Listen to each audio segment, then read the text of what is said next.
Hey everyone, it is L.A. Lim coming to you on a beautiful afternoon in Los Angeles, and welcome to the L.A. Lim YouTube channel. It's been a while since I recorded a video, and this will be the first video of 2018. And today I'm going to be starting a new series on my YouTube channel. Last year, if you recall, I did a 10-episode YouTube series called The Greatest Albums of All Time. I enjoy doing it. Anyone who knows me knows that I love music, and I enjoy talking about some of our great iconic albums of the 20th century. I profiled several albums from the 60s, 70s, I think maybe one or two from the 80s. So I was very proud of that series, and this year in 2018 I'm starting a new series, and this series is going to be called The Greatest Songs of All Time.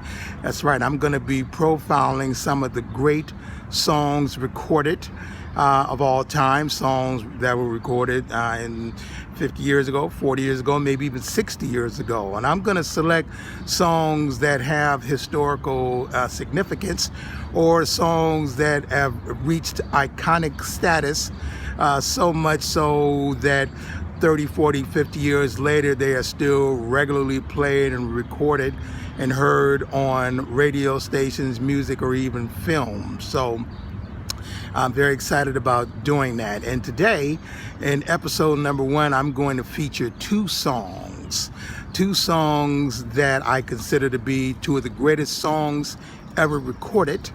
And these two songs have one thing in common, and that is that they were both inspired by and written about the same person, in this case, the same woman. In Greek mythology, the word muse was one of the daughters of the Greek king Zeus. And muse means in Greek mythology inspiration, creative inspiration, to be specific. And the term muse has been used from the beginning of time in all creative endeavors: film, writing, art, painting, and so on. And in fact, even in music, particularly rock and roll music, the term muse has been probably overused. But if there is one person who you can truly call the ultimate rock and roll muse, it is a woman called Pattie Boyd. Pattie Boyd is a model and an actress born in England. And she was a very famous model, and particularly in the 60s, the swinging 60s, the London period of the 60s. And in 1964, she got a bit role in a rock and roll film called A Hard Day's Night. And in that film was about the day in the life of a band that was not named in the movie, but the four guys that starred in that movie was a band, you may have heard of this band, called the Beatles. And one of the Beatles in particularly was smitten by Pattie Boyd, and his name was George Harrison, the lead guitarist for the Beatles. They met, they fell in love, and got married in 1966, and Pattie Boyd became the inspiration to several of George Harrison's songs.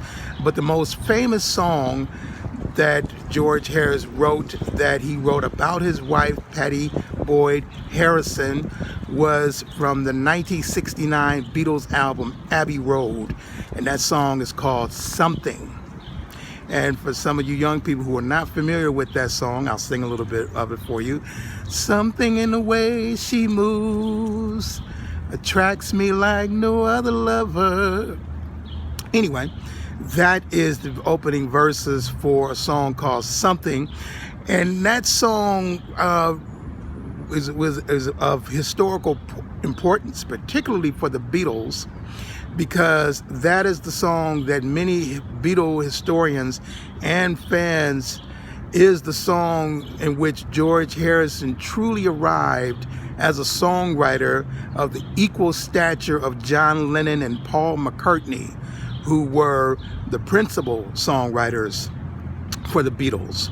Many Beatles historians and critics feel that it was at that period that George Harrison became their equal as a songwriter. I feel differently. I feel that he reached that status during the recording sessions of the 1966 landmark Beatles album Revolver, an album that many people feel is the Beatles' finest album. And I personally think George Harris reached the status of the equal to John Lennon and Paul McCartney as songwriters on that album. But Something truly was the song that put George Harrison on the map as a serious songwriter.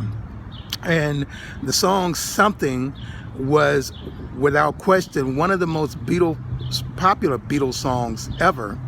And it was so popular that song became the second most recorded and covered Beatles song of any of the songs that the Beatles wrote and recorded, second only to Paul McCartney's Yesterday.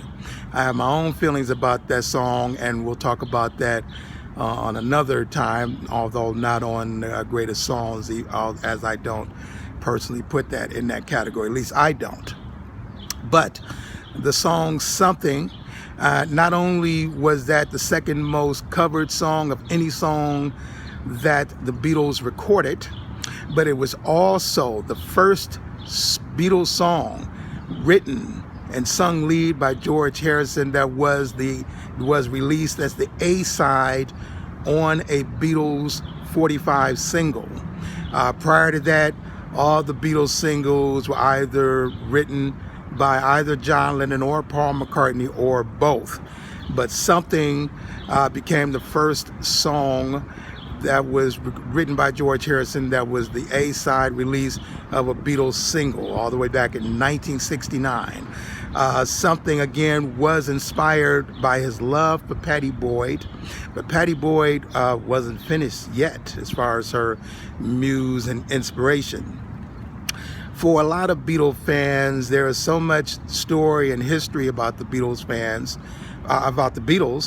and one of the things that stand out about the Beatles as far as conversation throughout their long history career is their personal life, especially their personal life with women, their wives, their girlfriends. And probably the one who may have had the most complicated relationship with, as far as the spouse is concerned. And no, I'm not talking about John and Yoko. I'm actually talking about George Harrison and his wife, Pattie Harrison, because as it turned out, there was another man involved who became a prominent part of Pattie Boyd's life in the future years. And that man was an English rock guitarist named Eric Clapton. Eric Clapton, probably for a good second half of George Harrison's life, was George Harrison's best friend outside of the Beatles. They collaborated many times during the 60s, and Eric Clapton also played the lead guitar on one of George Harrison's great songs, While My Guitar Gently Weeps, which was on the Beatles' White Album. But the complicated part of their relationship was the fact that Eric Clapton fell in love with George Harrison's wife, Pattie Boyd. And as he professed his love for his best friend's wife, he wrote a song about her, a song that was inspired by Pattie Boyd and written by Pattie Boyd. And that is a song called Layla. Layla, one of the greatest rock and roll songs ever written, with one of the great rock guitar performances, a song that actually was in two parts. The first half being a rock and roll anthem, rock anthem, if you will. The second part being a piano solo and concerto, so to speak, that that made that song as mythical and as iconic as it was. The song Layla was one of the great rock anthems of the early 70s, and to this day continues to be one of the great songs that you hear in music, in films, and otherwise. And the source of that song, the person who inspired it and for whom that song was written by, was Pattie Boyd Harrison, who in fact divorced George Harrison and married Eric Clapton, and became Mrs. Pattie Boyd Harrison Clapton. Sadly, that marriage too ended in divorce, but Pattie Boyd is what they call truly one of the Beatles survivors, because she is still alive today. And she wrote a wonderful book about her marriage and relationships with George Harrison and Eric Clapton, and her relationship with the Beatles, and being a part of the Beatles fan train and iconic status throughout the 60s. And Pattie Boyd, an English actress and model, was the inspiration and the source of two of the greatest songs ever recorded in rock and roll history: the Beatles' Something and Eric Clapton's Layla. This is L.A. Lim. I hope that you enjoyed this video. There will be future videos and episodes in which I will profile some of the greatest songs of all time. I invite you to please comment. Let me know what you think about what I have to say about these two great iconic songs in the history of rock and roll. And let me know if you have any suggestions about any songs you would like me to profile. But in episode 1 of the greatest songs of all time on the L.A. Lim YouTube channel, I profiled Something by the Beatles and Layla by Eric Clapton. This is L.A. Lim, and as always, I sign off with you saying the hopeful words that I live by, which is love is life. I love you all. I love everyone. You all have a great day, and I will see you in the next episode. Ciao, Bella.